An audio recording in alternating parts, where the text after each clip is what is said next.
Confronting disinformation with human-centered approach will allow innovation to strengthen, not weaken, democracy. It will help to ensure that digital transformation supports inclusivity, protects dignity, and builds resilience for all of us. Let me conclude by encouraging all of you to engage actively in today's discussion. Your contributions are essential to shaping effective policies and promoting a culture that values truth, respect, and democratic dialogue. Madam Director, thank you very much. Complete maybe Madam Krasniqi about the donor. I mean, I'm a lucky one. Luxembourg heavily increased our budget, so I'm in a good position to speak. But unfortunately, it's not the case for most of the countries. It's very important that a project like this, which is an innovative project where we are testing materials, that it's getting upscaled and that we leave no municipality behind. It's very important. If not, we will enter to another problem by having a discrimination between people who are living in the capital and people who are living in the country. Just because there are a lot of people here from the civil society, you know, the world is changing drastically, and especially development cooperation is changing. Where yesterday it was a must to invest, today it's not anymore the case. Today we're investing in defense, everybody, even here in Kosovo. Everybody's investing in defense, so I can just speak from Luxembourg. When yesterday there was, it's still the case for our country, we're a little bit lucky, we're also a very rich country, but there is a consensus still now in Luxembourg that development cooperation aid money is very important. So we committed 1% of our GDP. I hope that it will remain, but there are other great donors. We not mention any country, but there are also other donors who are also in the past committed 1%. They are now by 0.5. And the civil society needs to adapt on this. It will not get better, it will get worse, sorry to say it like that. You need to find other means of funding, other means of upscaling, and technology is part of it. So we need to do better, more, with less money. That is I just want to conclude also by saying that we expect a lot from the Ministry of Education. And I think they are doing great. They are doing the best, what they can. The challenges are everywhere. Especially when I visit school, especially decent bathroom for the girls. So it's very challenging. But this topic needs to be tackled at all the levels, not only education. We cannot only put all the responsibility of the Ministry of Education. Education is part of, it's a 24-hour. It's not only you go to school and then after the school you are done with it. So sport, culture, political debates. Unfortunately for us, it's very complicated to listen in the evening the TV because we do not get it. I would like to have this AI translation to see, you know, is it debates based on substance or is it debates based on polarization? That is how we are educating our kids, our future kids. So I would like to apologize, well, I have to go, but I think you can count on Luxembourg, that's for sure. We will have a new project where media is one of the main pillars. It's quite a lot of money comparing for what you are using to today, it's quite a lot. And I'm also very happy that also two different partners, like you mentioned UNICEF, you mentioned the program of this is also a Luxembourg paid professional.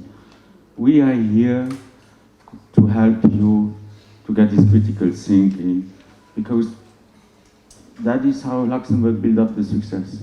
Atëherë siç u përmend, ne si D4D kemi zhvilluar takime të shumta, duke filluar prej institucioneve të arsimit, organizatave të tjera të cilat merren me edukimin edhe merren me aktivitete me të rinj, gjithashtu edhe shkollat publike, private, universitetet dhe shkollat mesme, gjithashtu edhe mësimdhënësit edhe prindrit. Prandaj kjo analizë e politikave është hartu në bazë të këtyre takimeve dhe të situatës që mbizotron në Kosovë sa i përket edukimit medial. Pra sot jemi mbledhur për me diskutu një sfidë që po prek çdo pjesë shoqërisë tonë, ku ne po përballemi me një çrregullim informativ edhe dezinformimi si fenomen po kthehet në një problem strukturor që cënon drejt për drejt jo vetëm shoqërinë, po edhe demokracinë tonë. Kostoja nuk matet thjesht me lajme të rreme, por matet edhe me dëme reale dhe afatgjata, domethënë me tensione, me probleme që shkaktojnë shoqëri edhe ndarja e shoqërisë nga lajme të ndryshme që po qarkullojnë në rrjetet sociale, sidomos në rrjetet sociale. Kjo kosto e ka burimin nga përparimet të shpejta digjitale, siç janë AI apo deepfakes që quhen manipulime vizuale që po ndikojnë apo po nxisin dhunë, nga keqpërdorimi i këtyre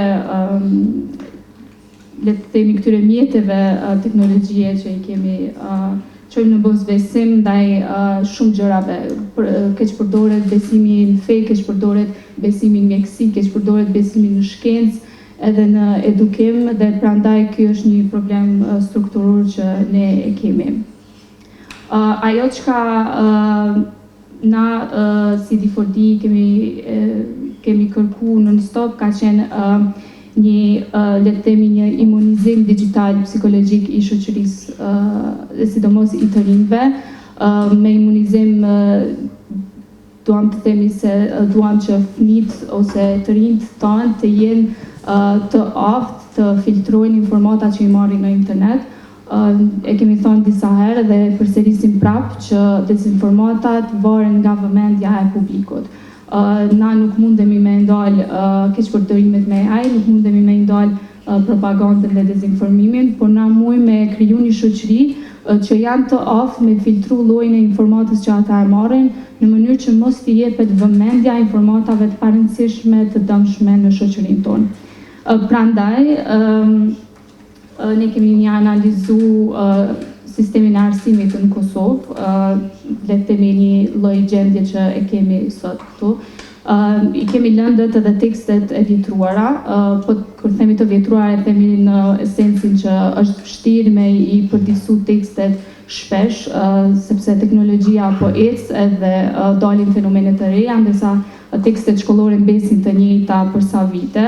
Për shembull, lënda se edukata qytetare ka një kapitull për edukimin medial apo për mediat, po është thjesht informata të përgjithshme sa i përket mediat online, mediat tradicionale, po jo për rreziqet apo për fenomenet e ndryshme që na i shohim çdo ditë në internet, apo inteligjencën artificiale, por edhe TikTok është një prej le të themi rrjeteve sociale që përdoret më shumë prej trive, edhe i konsumojnë informatat më shumë prej TikTokut. Pastaj kemi edhe një mospërputhje mes aftësive të nxënësve që janë shumë tech-friendly, le të themi, dhe mësimdhënësit që mbesin duke ligjeru lëndën brenda librit.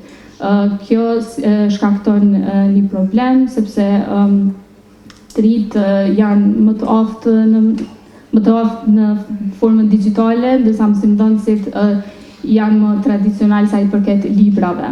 Sa i përket se çfarë ka bërë Ministria dhe Divizioni për edukimin medial, e ndjej të obligueshme që t'i them disa fjalë. Thjesht edukimi medial është një çështje e cila duhet trajtohet nëpërmes të gjitha lëndëve sipas kornizës kurrikulare të Kosovës.